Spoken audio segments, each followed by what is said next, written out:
Okay, my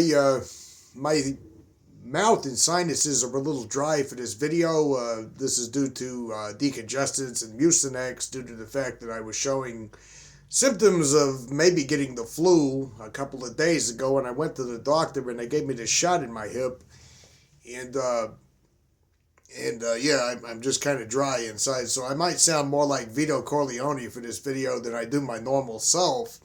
And normally, I do try to tone down the accent just a little bit when I'm talking on here, although that's harder to do for some reason with this raspy voice I've got. But I actually had a subscriber that thought that I was from the Midwest, and I actually thought that was pretty funny. I made it all the way out to Nebraska, but I've never really spent any long time in the Midwest.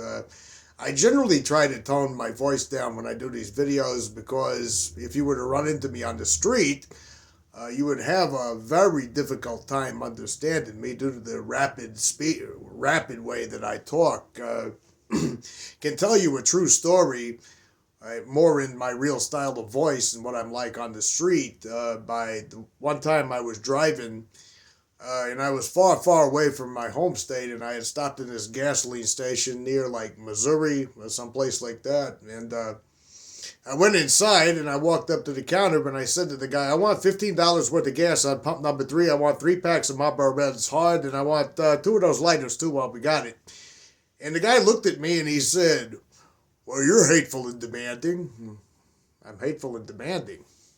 Who knew? That happened to me in another occasion. It was in Georgia when I was in Atlanta, and you talk about some serious traffic jams. I had walked into a place and I was asking once again. I said, "I want 3 packs of Marlboro Reds in a box 100s." And the lady said, "Well, the black ones over here are on sale. The green ones over here." And I said, "Well, that's all very interesting, but I want the red ones. You know, the red ones in the 100s, right there behind you, up there." And she said, "Boy, are you fucking rude." And I was like, "I'm rude? I'm rude for asking for what I want." Anyway, enough about the accents. For this particular video, I wanted to talk about kind of something to do with how to become an AA guru. And becoming an AA guru is not very hard. It just takes a long period of time to do it because you have to hang around AA for double-digit years, and how many people want to do that in that toxic environment? But if you get stuck in it long enough, and you're not one of those people that was kind of like what I used to be like when I would go to meetings thinking there was some kind of solution to, or just out of a force of habit, or because at the time AA gradually, slowly worms its way into your life to the point that you don't have any social connections outside of it. In fact, I sometimes do regret how many good friends that I had in life, in the working world, and just in general, good friends that I had in my life that slowly but surely all drifted away when I ended up in AA. The way they gradually replaced my social structure with pretty much everybody in the religious cult community of Quackaholics Anonymous. And I lost touch with a lot of those people. I lost touch with most of them. I don't even know where these people are. I don't even know what became of them. AA will tell you that you can leave at any time that you want to leave, but what they fail to tell you is when they take over your entire social existence and when your whole entire life revolves around going to meetings and talking to sponsors and making coffee and doing all that other kind of shit, that you don't really get an opportunity to interact, I guess you could say, in the real world with as many people on a basis. And it's funny how many different little subtle things took over in my life by being in that cult, which rendered me incapable of having a normal conversation with people. For example, 2 quick examples before I move on here. Like, if somebody cuts me off in traffic, today even if somebody does that, if they pull out in front of me and don't even seem to look, and they're talking on their phone, and they just pull right out in front of me. I mean, I might have a tendency to hit the horn and flip them off, or I might say, "fucking asshole," or something like that. But I don't let that eat up my time. I don't let that eat up the entirety of my day. In AA, I'd be inventorying it. I'd be talking about today I got really violently angry in traffic, and it must say something about my alcoholic thinking that I showed no consideration for that driver that was talking on the phone who pulled out in front of me, and maybe the person had a hard day and maybe I'm a bad person, and I would have probably worked that into some fucking share if I'd have gotten called on, you know? Or like if someone was rude to me in a coworker position at work, my attitude would have been nothing more than, God, I hate working with that guy. Or maybe, oh shit, this is not his day off today and I got to deal with this fucking prick all day long. Or if they were too intolerable, you just quit. But I wouldn't have inventoried that. I wouldn't have sat down and said, what's my part in all of this? Why am I such a horrible person that I attract all these bad people into my life, and turned it into some fucking silicoi that, that would dominate that would dominate my thinking throughout, and so it kind of, I noticed there was a tendency to almost want to blabber this personal bullshit to people in the real world. Well, I got pissed off today, but I know that's just me being selfish about this whole thing. Nobody cares. You've seen the meme online on Facebook. Over here, we got this. Nobody cares, from Jurassic Park. And I kind of realize that that's one way these cults tend to isolate people, and these cults tend to cut you off from reality, and you tend to trust the authoritative figures in these cults who are no authority figures at all. These are people that are esteemed by the cult, and because they have double-digit sobriety next to their name, and you're told bullshit stories like, well, you have to stick with the winners. You see, you have to stick with the winners in here, even though they'll tell you there's no losers in recovery. That's another odd contradiction they never quite explain. That is one way that you can fall prey to these AA gurus. But in order to become an AA guru, there's only a couple of things you need to do. One, you don't have to have any personality, not really, outside of an animated personality in AA. Like, you got to say the slogans like you really mean them. You got to sound like you're pretty angry most of the time, unless you want to be one of those hippie gurus who talks about how the universe is love and light. And I love everybody in here, I fucking love everybody. I just can't believe how much love I have for my fellow man and everybody in here, and I know this guy over there was talking about the suicide that happened with his youngest daughter, and I can't let that affect my serenity today, that would be detrimental to my serenity. But I love you very much, unless you want to be one of those. You don't have to have, you should not really have much of a personality outside of your AA persona. You don't really need steady employment. You don't need a job. You don't need anything in the way of success in the real world out there in terms of trying to get your life actually together. Most of the AA gurus I know were chronically broke, chronically bumming off other people, taking advantage of social programs, and I am definitely not hating on people who need welfare, who need disability, who need real help in the world. I'm talking about people I saw that had no problem doing physical hard labor if it had come to getting their favorite television into their homes.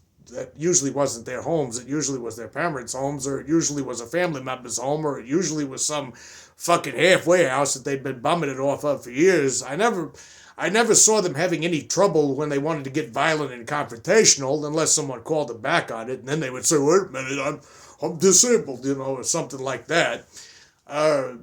So yeah, I'm not hating on people who honestly need social programs, but these were the kind of people that I strongly suspected did not need social programs and were just pretty much taking everything they could to suck out of the system. They didn't mind borrowing money off of you. They didn't mind taking money from drug addicts. They didn't mind buying food stamps off drug addicts. Like I said, the one piece of shit sponsor that I had that was the that's not a word, the utmost garbage human being I've ever encountered in my life that had not one redeeming quality.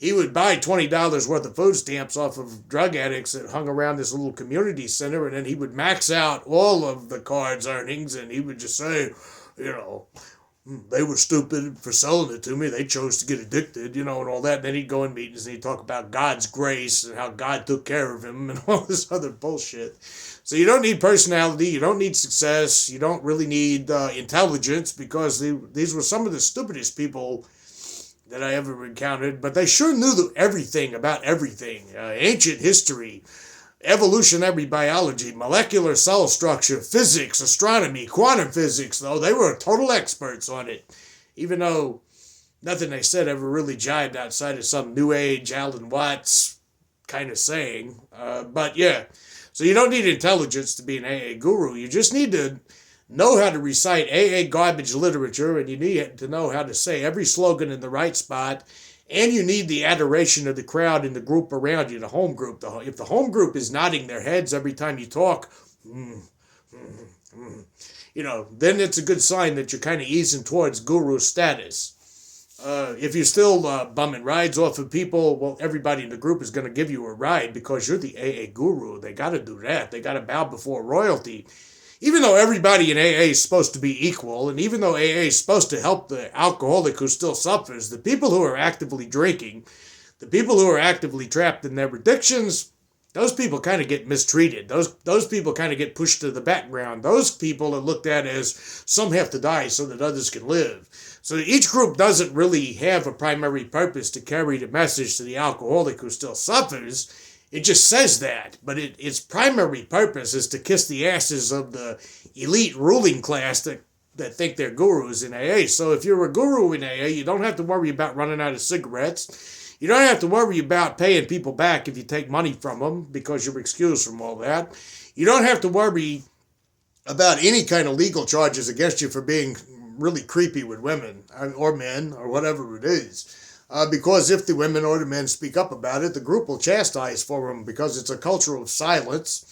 And the AA group will just say, well, you haven't even been sober a month. He's been sober 20 years. By the way, another essential element to being an AA guru, you don't have to be sober 20 years. You just have to not get caught for 20 years. You see, there were some AA gurus, like the sponsor I had that was the worst human being on earth.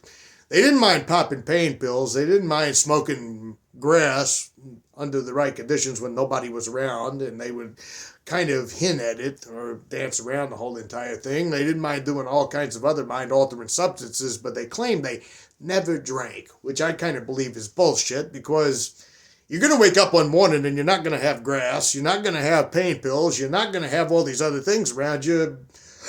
But I'm supposed to believe, burp there. I'm supposed to believe you're not going to go to the gas station and get your beer or maybe sneak into a liquor store. I don't really believe it, but hey, it doesn't matter. You don't have to be honest to be an AA guru.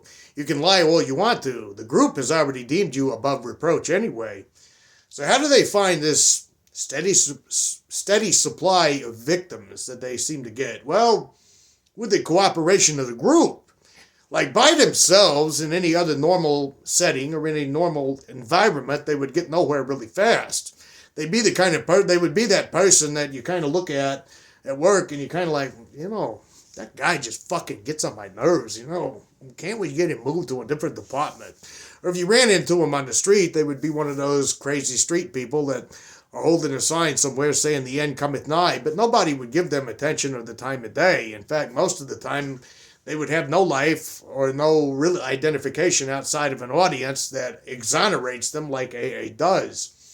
So they don't have to worry about people saying no to their creepy advances. They don't have to worry about the amount of people who kind of distance themselves for the unwanted hugs that they give to people after meetings. They don't have to worry about those things because sooner or later they will find someone who has been so psychologically beaten and broken by the time they got to AA by toxic family members and the addiction and the way they're hard on themselves, that the AA guru will be able to take full advantage of them. And as far as they're concerned, this victim doesn't really matter, because if they drink themselves to death, go back to their drug of choice, end up on the streets and die, some have to die so that others can live and they can move on to the next victim.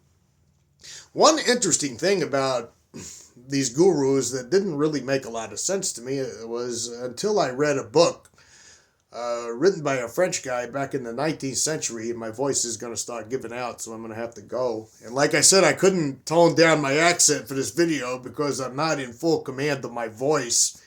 So I sound more like I truly do most of the time. But It was written by a Frenchman named Gustav Le Bon, and it is called The Crowd. You can listen to the whole thing on YouTube if you want to, because books are time-consuming and most of us are busy with multiple jobs to pay for all these never-ending supplies of bills that keeps coming down in this shaky economy. But Gustav Le Bon wrote a book called The Crowd, and The Crowd really outlines some eye-opening points to me, because if you ever look at the world around you today and you wonder how these political demagogues, these utterly idiotic people who have billions of dollars, how they worm their way into power and how they have adoring crowds of people that believe them and hinge on every illogical thing they say, you won't have to wonder about that any longer if you read The Crowd.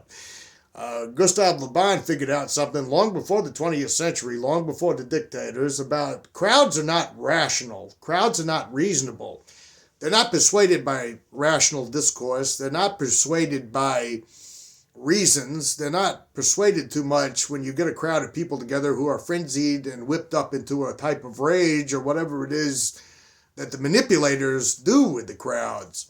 There have been mistakes made in history where people would go out before a crowd and they'd say, well, I'm just going to come out here and I'm going to tell these guys the truth and I'm going to try to reason with them. I'm going to show some honesty, some integrity, and some of these other things, and they'll listen to me. They're not going to do it. Once a crowd has abandoned all of its reason, it's a kind of an entity unto itself. It's kind of a completely mob-like entity that's very violent and dangerous and unstable and willing to do the bidding of whatever is controlling the crowd. An interesting, funny point is a lot of early social psychologists took a look at this work. Now, there's more to it than that. I mean, he analyzes why people get lost in crowds, because they don't feel as responsible for their actions when they're in a crowd. You see, if you are a part of an AA group and you kind of just go along with the narrative and you say, you know, well, we're all sick in here when someone comes to you with a story of sex abuse, or when someone comes to you with a story of financial exploitation at the hands of a sponsor, and you say, well, we're all sick in here, and, you know, well, who are you to judge? And you do all that group thinking that they have instilled into you, you don't really feel quite as guilty as you would if somebody came up to you on the streets as an ordinary citizen and said, I've just been violently manipulated and abused and stolen from by that guy over there. You'd have a different reaction, because in the crowd, you kind of lose a sense of accountability. In the crowd, you kind of have this idea, because later on down the road, if it all comes out what the old timer did, you can say, well, wait a minute, I didn't want no part of that. Okay, I tried to tell people not to. You know, my conscience is clear from all of this, because you were kind of caught up in the crowd. The crowd absolves you of your responsibilities. The crowd absolves you of your responsibilities to be who you are. You don't have to take accountability for your actions when you're in the crowd. That's why so many people, after a mob violent situation happens and someone gets lynched or someone gets beaten to death, will all do the same about face and say, I didn't want nothing to do with it. Look, I didn't even want to be there. You know, I kind of got lost. I don't know what happened. Fuck it, I'm not guilty though. I mean, I'll testify against all those other guys if you let me go, and I'll tell you how they were the masterminds behind this whole thing. But me, I'm an innocent man here. Part of the psychology of the crowds. It's how these AA gurus thrive. It's how these AA gurus are able to get their positions and abuse their positions and have willing participants in the fact that the AA groups does nothing about it. Now, of course, every time I've talked about this in videos before, there's always got to be that one guy. Well, not in my home group. No. In my home group, we had a guy like that, and we all jumped up and kicked him out. I don't believe you. I don't believe that bullshit for a minute. I never saw any evidence of that in my 11 years. And you know what? Countless testimonies that I've seen in Alcoholic Anonymous Reddits, and countless testimonies I've seen on the Facebook groups, and the comments I saw on 13 Step to Film and others lead me to believe that you're lying. I don't see any good evidence to believe that there's some group out there of vigilantes in AA that sit there and all try to protect the vulnerable, innocent people that fall by the wayside in those groups from creepy old-timers who are respected and adored and admired and worshipped. I've never seen it happen. But that is part of what I believe the psychological makeup is behind these gurus and how they thrive. Now, here's an interesting thing about Gustav Le Bon's The Crowd. While the social psychologists of the 1920s were praising his book as a warning a warning not to become mixed up in crowd mentality, a warning not to follow along blindly with the latest trend, with the latest political leader who seems to whip everyone's emotions up without any rational discourse or without any real evidence for his claims. In the early 1900s, people like Hitler, Mussolini, and Lenin all read the crowd, and they were all big fans of it. They didn't look at it as the warning that Gustav Le Bon was putting out and saying, hey, this is why you don't want to get caught up in a crowd. This is why you want to examine your own inner motives. This is why you want to be free of the tyranny that exists within your own mind, which is a tyranny that's next to impossible to resist. They didn't look at it like that. They took the book into account and they said, whoa, we got it all laid out right here for us. This is all we need. Some slogans, some emotional pleading, some frenzy whipping going on. And yeah, we can control the whole, we can do whatever we want. We could get millions of normal, law-abiding, ordinary citizens to commit mass murder, mass atrocities, just by some simple messaging. And anyway, my voice is going to completely give out. I'll post a link to the audiobook in that video, the audiobook YouTube video in the description below. But yeah, there's your requirements for being an AA guru. You need the blessing of the AA group to do what you're doing. And you just need to be an unsavory human being who knows how to say a whole lot of cult programming dogma language. And that's going to be it for this particular week. Maybe I'll stop trying to stifle my voice when I'm talking on here and really talk the way I normally really talk. Not that I might be confused with Midwesterners, but this is how I normally talk. See you guys next time.